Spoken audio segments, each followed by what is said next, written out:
Yo, what's popping? So I am taking a look at my MVP tier list for basically everyone that I've ranked within the S tier, either in the first stage or the second stage. Mostly the same people with like a few different changes between stages. So I'm gonna do it a little differently from how I've done some of my other rankings. I'm gonna actually go from like in the order from D up to S. Normally I just pick and grab people, but I'm gonna do it a different way. I had some time to think about this, so gonna start off with D tier. The worst, the least viable candidate for MVP of the players I've rated in S tier as of right now is Hanbin. Now, the reason for this is because he basically didn't play half the season as of right now. He's only played a quarter of the season, so he can't play it. Now, obviously, I think Hanbin still has a shot because of how strong his area was in stage one, but if the award was given out right now, Hanbin has no shot, and I've rated him in S tier, so that's why he's on the list. You just can't not play an entire stage, basically, and expect to be MVP. But his Zarya was definitely MVP level, basically, in the kickoff clash.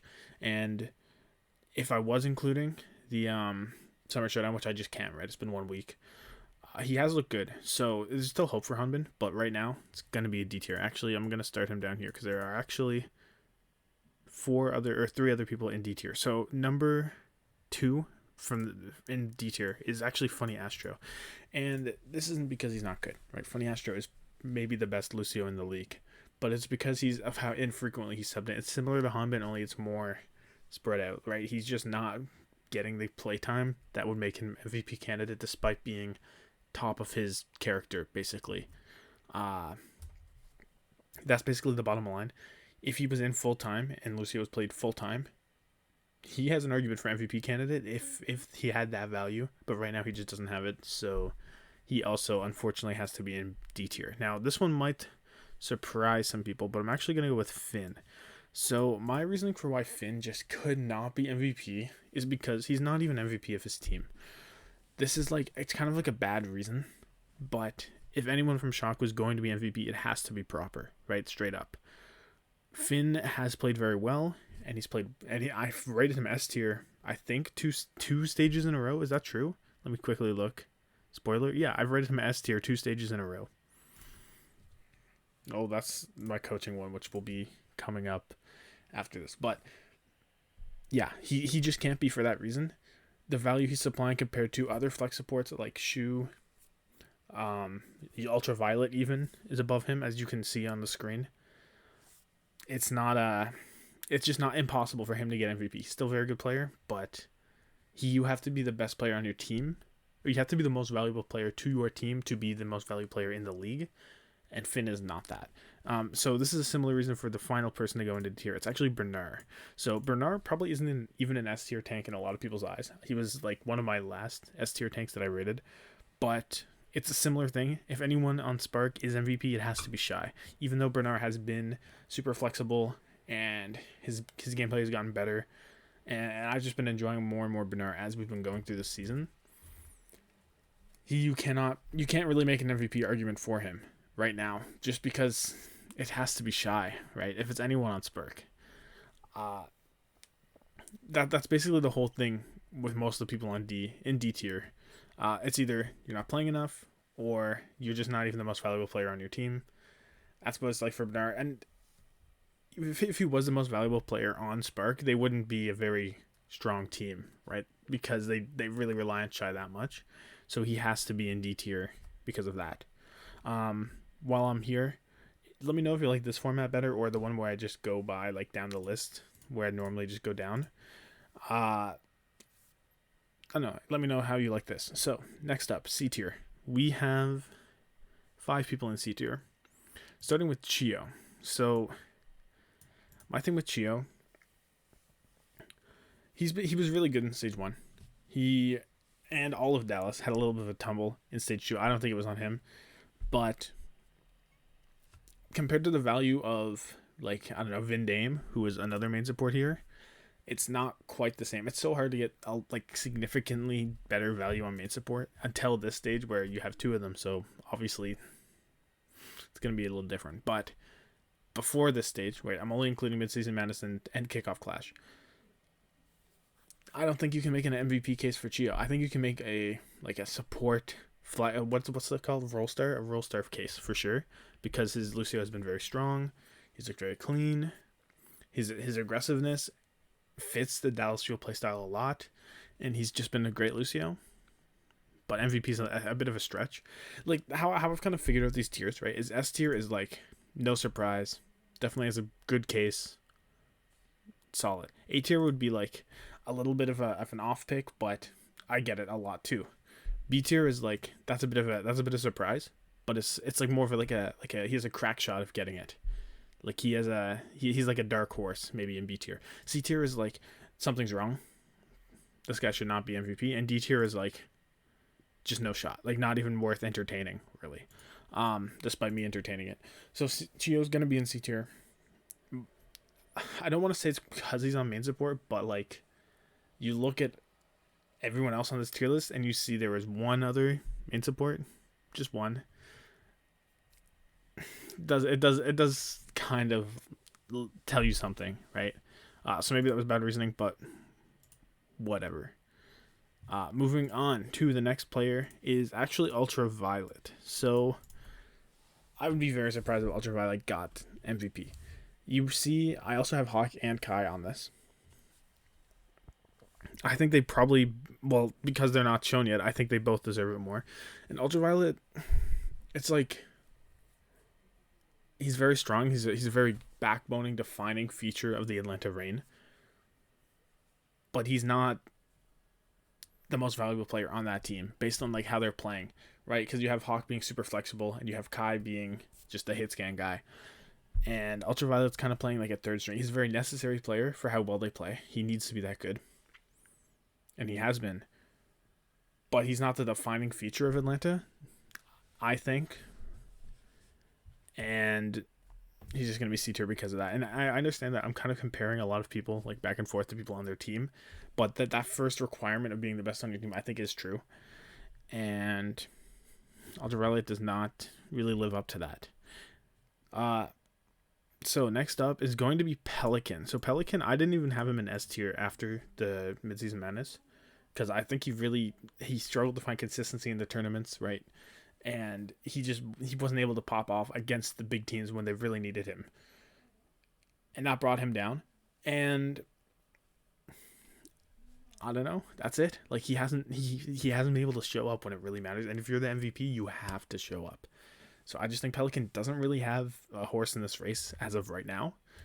But I'm kind of off the screen. I'm kind of not, whatever. But I don't know. Pelican, he has another gear to hit. Until he hits that gear, he is not really in the real running for MVP right now. Following up behind him, or in front of him rather, is Merit. So I thought Merit was my most underrated player going into the Midseason Madness because I thought this guy was cracked out in the kickoff clash. I thought it was like, bro, people are underestimating Merit. I think he's like that guy. And then the stats show, oh, Merit's like one of the best Sojourns, and people start hyping up because of that. And then he was already having these performances. People started paying attention. He was, because Pelican took a bit of a step back, right, especially in the tournament, which let Merit take a step up. Even if his play, maybe it got a little better, sure, but he took a step up as Pelican took a step back, and it really put the spotlight on him. That's why I think he is a little bit more deserving between the two DPS of Houston, but still not that next level, because Houston hasn't been that next level team, and the results that he's been showing, the results that the team's been showing, kind of reflect his placement right now. Like I don't like falling into the trap of, like for example, the Gladiators won both of the tournaments, so clearly they have the MVP. That doesn't feel right to me. But I do think that team placements matter, and I think that Houston have maybe felt. Okay, let me not make no sense right now. I feel like Houston have been less about Merit and him being as valuable as he is, because whenever you look at around him, yes, you need a valuable hit scan, but all these other teams have valuable hit scans as well. So his value, it's a bit shakier. I don't know if that makes any sense. Houston were winning their games or losing their games because of Merit. I don't know. He can't really be MVP right now. And the other person who can't really be MVP, the final person in C tier, is actually Choice A1. And this is simply because the Charge have had such a poor performance as a team, but Choice A1 has been there every day, putting in the grind, taking maps, just dominating, honestly. And I feel bad because his performance has been MVP level, but you need the results. This goes back to the results thing that I was talking about with Houston. It's like that, because you can't give MVP. I can't even give him a dark horse shot right now because of how bad his team has been around him. You can't argue, oh yeah, this team, 1-11 team, they should definitely have an MVP on it. No, it just can't work. It just can't work. If they have like a crazy second half and it's Choi Se-wong doing crazy, by all means, I will consider him more for MVP, but right now you just can't do it. As much as I'd love to, you just can't. You just can't. So going on to B tier, 4 players in B tier. Gonna start with Zest. So Zest wasn't even in my S tier after the kickoff clash, or after midseason madness, because I felt like I feel like Philly as a whole became more consistent because Zest became more consistent. I thought he was very consistent in stage 1. I thought he was always there. I was like, no matter what, you can count on Zest to show up. But that kind of went away in the midseason madness qualifiers, and that made me feel, I don't know, Zest. Are you that guy anymore? And then you saw MN3 come out, and he really took a big step forward. And then I felt like Zest was being relied on less, which made me lower his MVP level right now. I think there's a shot for him because I can see it, because like, oh, Philly relying heavily on their DPS and Belosuria, but mostly the DPS to step up and win the matches, and that's how they've gone so deep in their tournaments. So there's an argument for Zest there just off of that. I don't think he's had the success that you need, the sustained success you need to be the MVP right now. So that's why he's going to be in B tier. But B tier, right, it's like you deserve a little bit of consideration. I think Zest is definitely in that boat right now. Above him is actually going to be Hawk. So this might surprise some people. I know Hawk. I know some people have a little bit of reservation with Hawk because you call him you can call him a flex scale, but really he's on Doomfist, he's on Sigma. His main tanks aren't really there. His Winston's not fully there yet. His ball, they didn't really do it. So he's basically on those 2 looks, but those 2 looks looked really good. And the fact that he's benching Gator basically the whole time, which I'm a big fan of that decision. It looks really well for him, and he is a key reason why Atlanta is able to perform so well. I think the flexibility is not able to be underlooked. I think his synergy with the team and how he looks overall, very good. Now, luckily, this is just midseason madness, because in that first week of Summer Showdown, he looks very bad on the Junker Queen, which surprises me a lot. But luckily, I'm not considering that right now. So, B tier it is. I think he is a step behind some of the other tanks on this tier list, like Smurf or Reiner, but I do have him considered here. I think it's important to not undervalue how important hockey is to the Atlanta Reign right now, and they're such a dangerous team when you get them in the playoffs that I think he has to be considered even a little bit. But above him is actually going to be Sparker. So I think what solidifies Sparker here for me is how much the London Spitfire struggled whenever he got shut down. Him getting shut down just made the whole team fall apart completely. And that shows how valuable he is, I think. And you can say, oh, well, they're playing Rush so well. They're the best Rhine team. Their ball looks decent now. It's all because of Sparker. It's all because of how good he's been.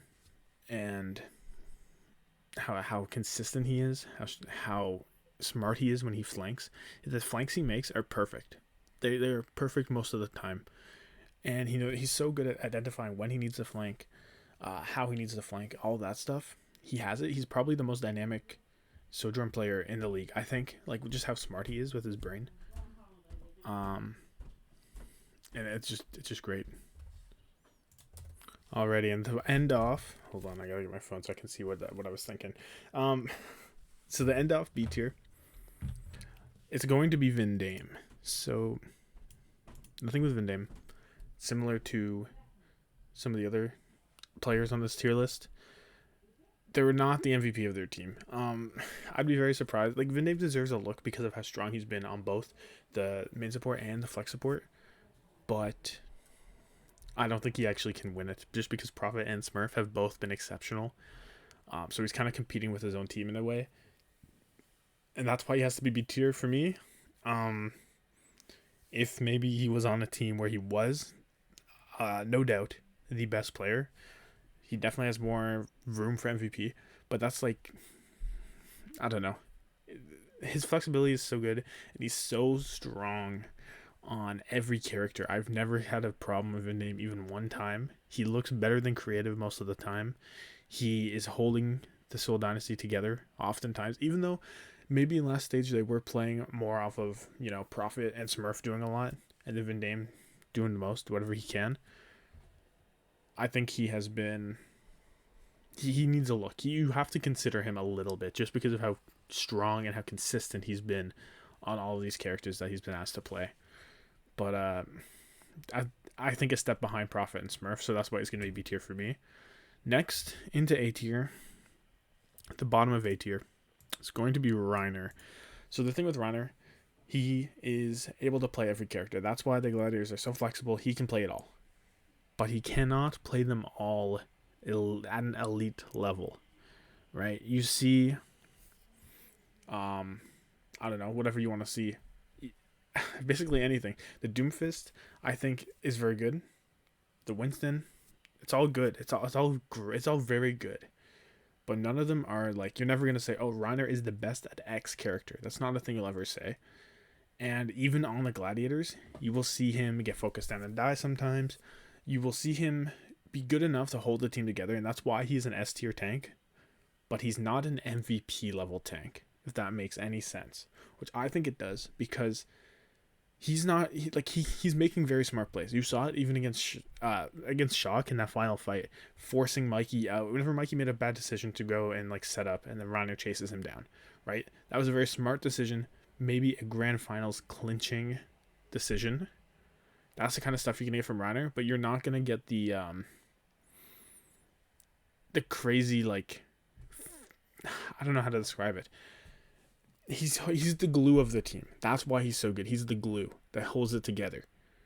But the glue doesn't get MVP. He gets a tank roll star probably, but he does not get MVP. He's an A tier because of the Gladiator success and because the glue of the most successful team definitely deserves a real solid look. But he's not getting more than that from me.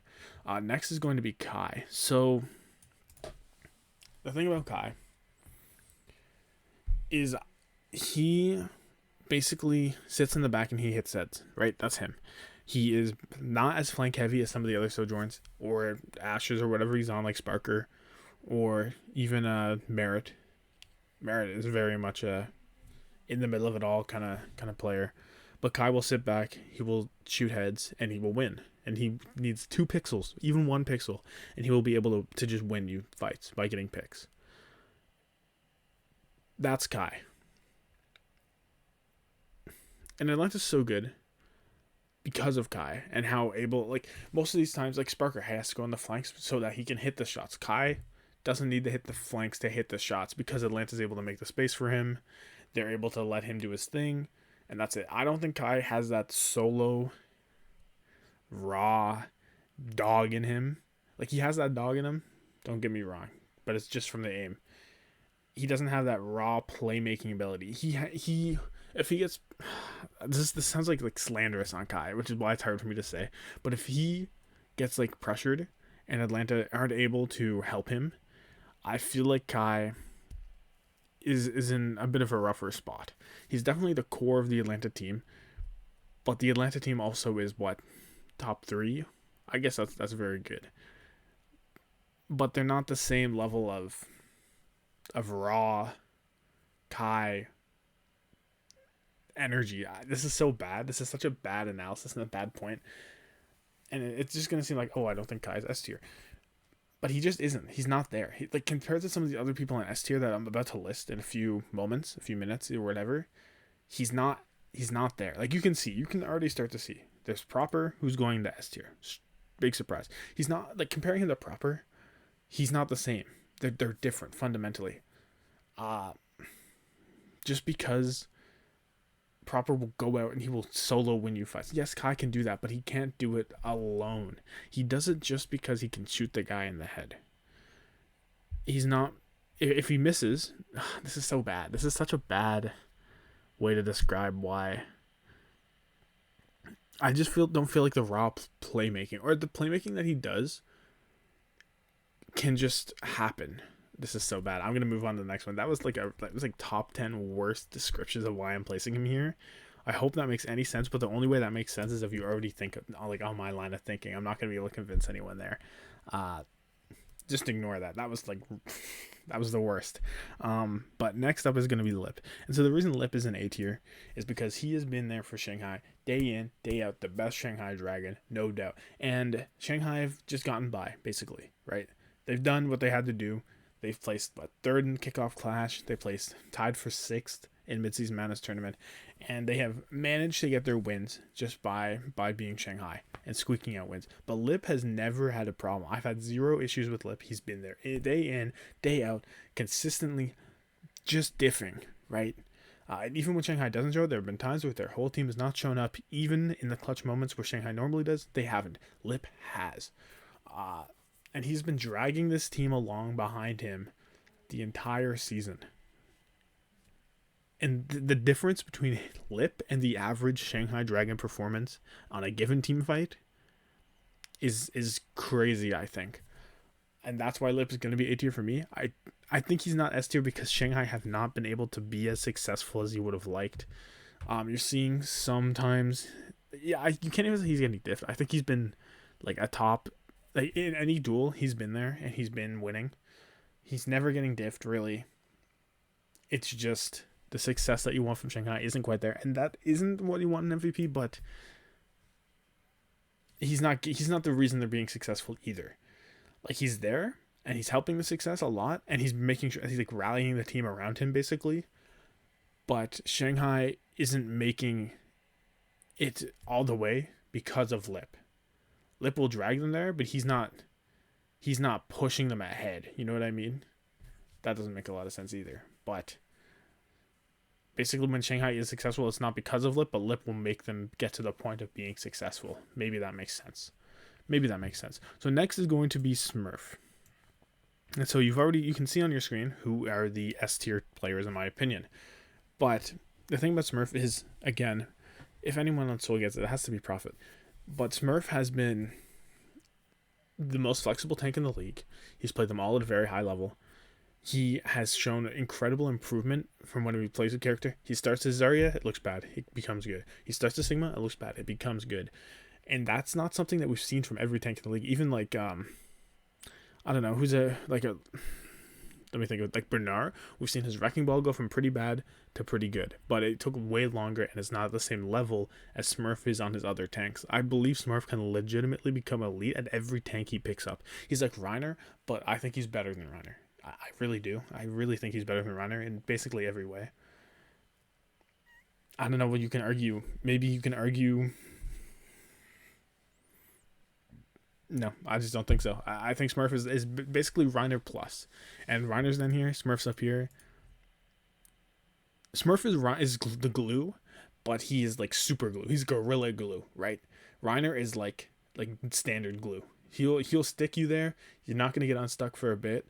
But Smurf is the kind of glue that if you put your fingers together, you got to go to the doctor to get them off because you will rip your skin off kind of thing. You know what I mean?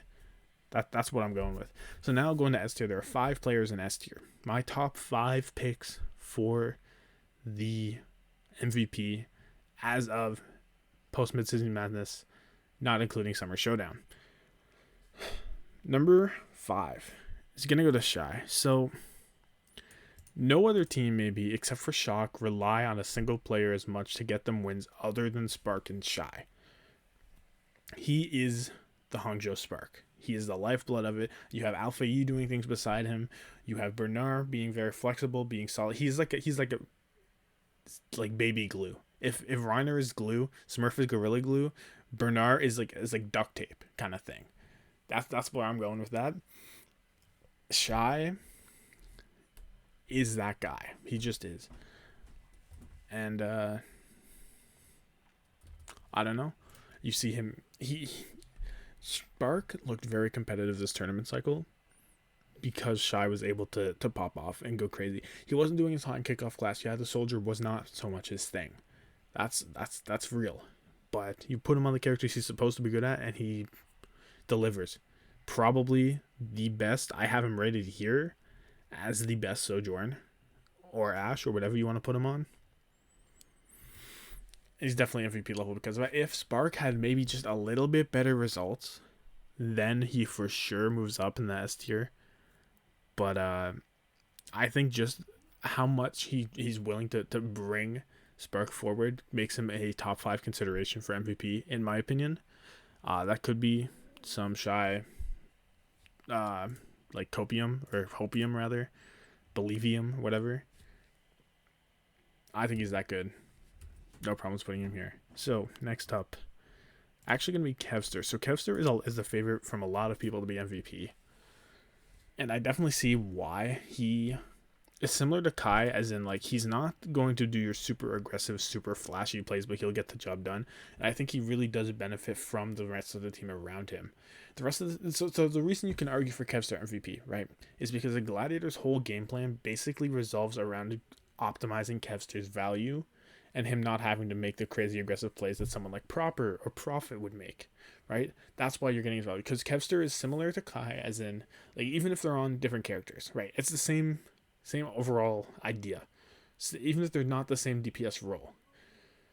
Kevster is not known to go for the crazy, risky plays. He's going to be by the book. He's going to get the job done. He's going to do it damn well.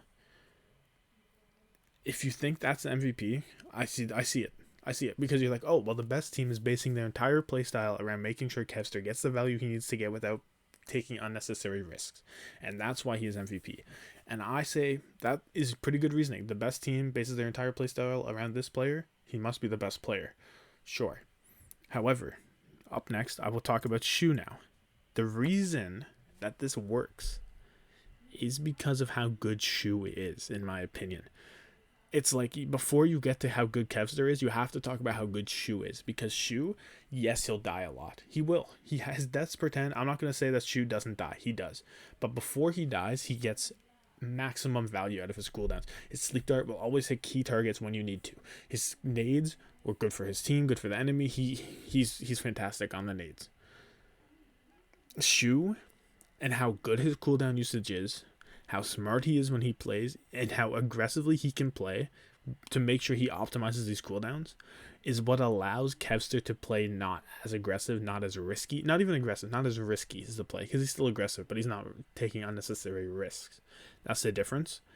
I think Shu is the core reason for that, and that's why Shu is in a higher point of the MVP for me right now. Now, I understand the other line of thinking with Kevster, and Kevster, of course, is the DPS. You'll see him in the kill feed more. He will make them more flashy, like, oh, he killed 4, so he's better kind of plays, you know?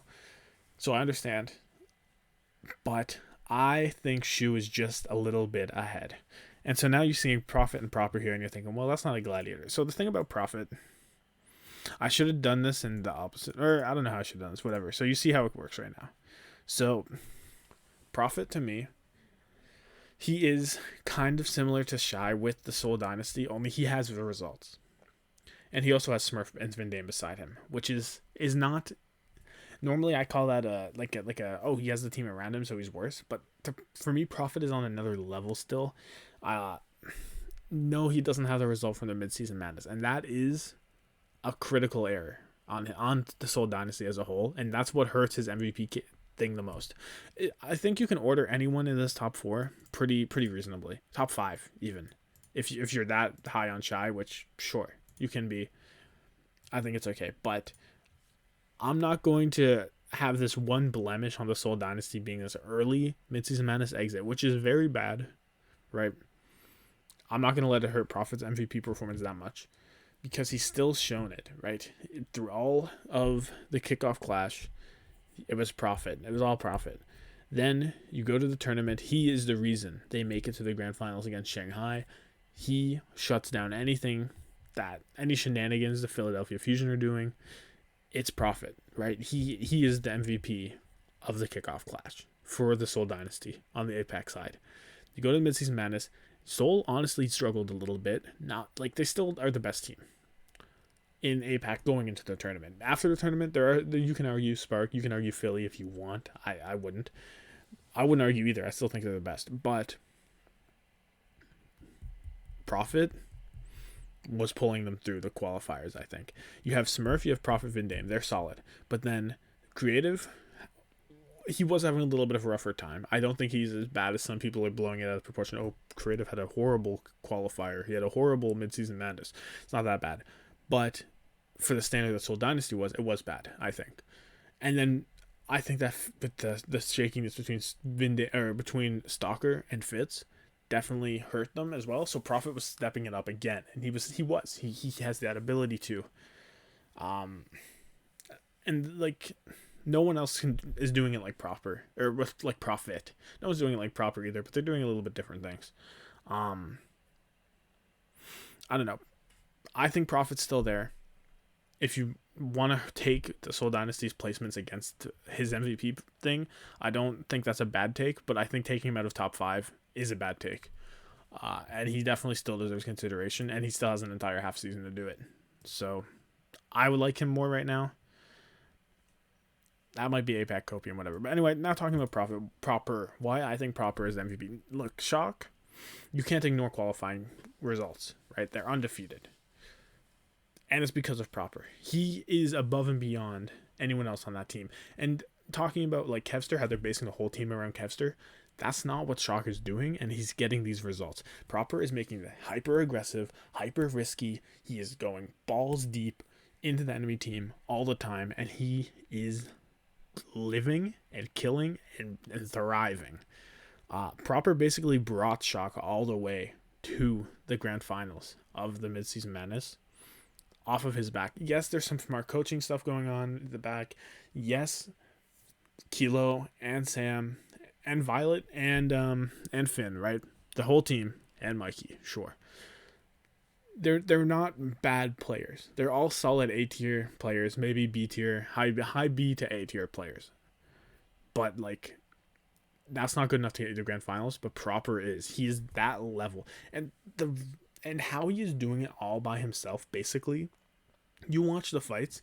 Yes, they're playing so Proper can kill things, but they're not setting up Proper to do things. I think they're setting up their other players. It's like season 1 Shanghai when they put all the resources into Undead, and then Dio was off doing his own thing. That's this, but on the top level, right? The resources aren't going to Proper compared to Kaluge, compared to Sam, whatever. Yeah, he's getting his Discord or his Harmony Orb. He's getting packs. That's not the point. The point here is Proper is reaching the same levels as Kevster, as Prophet, with less resources. And the playstyle he's playing is so crazy for this level of Overwatch. The aggression, the risk, it's all there. I don't know. I think that's why Proper has to be MVP, even though Shock don't have a single like accolade really. They have second places. They have a whatever kickoff clash. I think he's been that guy the whole time. I think he's going to continue to be that guy. And right now, Proper is still my MVP right now. So let me know your thoughts down below as always. Let me know if you like this format. Like this video if you like it. Subscribe for more daily Overwatch League content, as daily as it can be right now. Thank you so much for watching, and have yourself a good one. Deuces.